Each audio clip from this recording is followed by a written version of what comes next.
Muhammedur Resulullah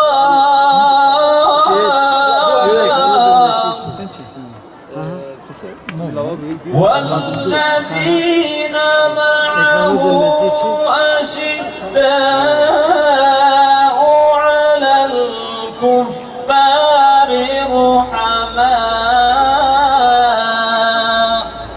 الحكمة علم قلم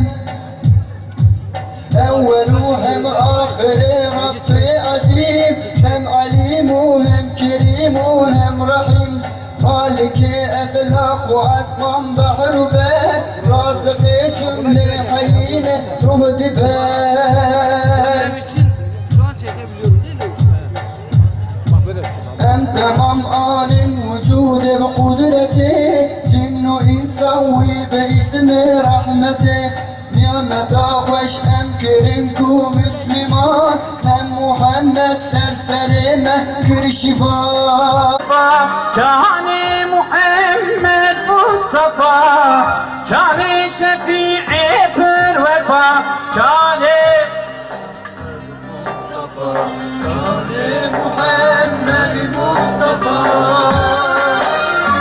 Kâne gelo yâreleti Kâme şavek şübheli Meskendini brevda şerif Kâne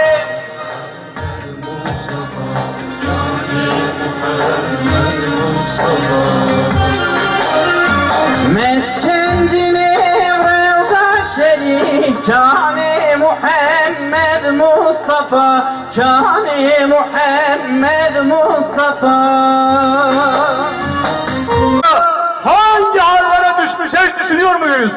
Kendisi bile intihara kalkışabileceğini iddia ediyor. Acaba biz, evet biz bugün Allah ile ne kadar iletişim halindeyiz? Bizim bugün değil bir gün, değil 3 ay, değil 6 ay, hayatımızın tümü Allah ile irtibattan kopmuştur. Tekbir! Tekbir! Tekbir! Onun için değerli peygamber aşıkları, biz bu sevdaya aşığız, biz ilahi çağrıya aşığız, biz Rabbul Alemin ile olan iletişimimizi, irtibatımızı, hükümlerini hayatımızın her alanında yaşatmaya and içmişiz ve inanıyoruz hiçbir engel bizi bu anlamda geri bırakamaz. Hz. İsa ne diyor, ne güzel bir sözü.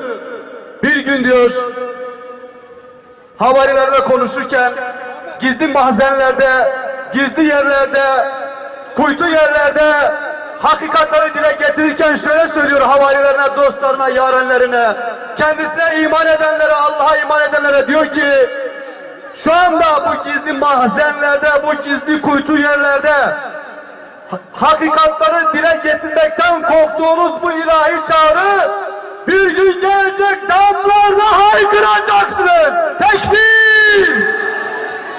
Tekbir!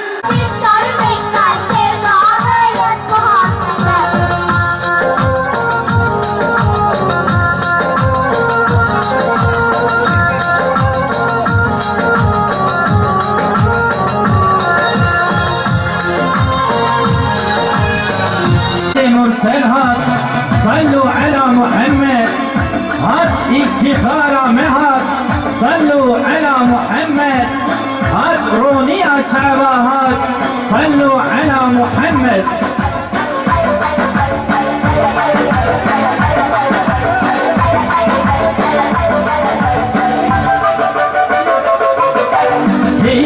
Rabi'ül evvel Roja Muhammed Zader Hat bina miskuma ve miskuyeke nisane Hat bina misku enver miskuyeke nisane Devran cehalet rabu dünya tamam peşabu Tarihi tevhün gabu miskuyeke nisane Tarihi tevhün gabu miskuyeke nisane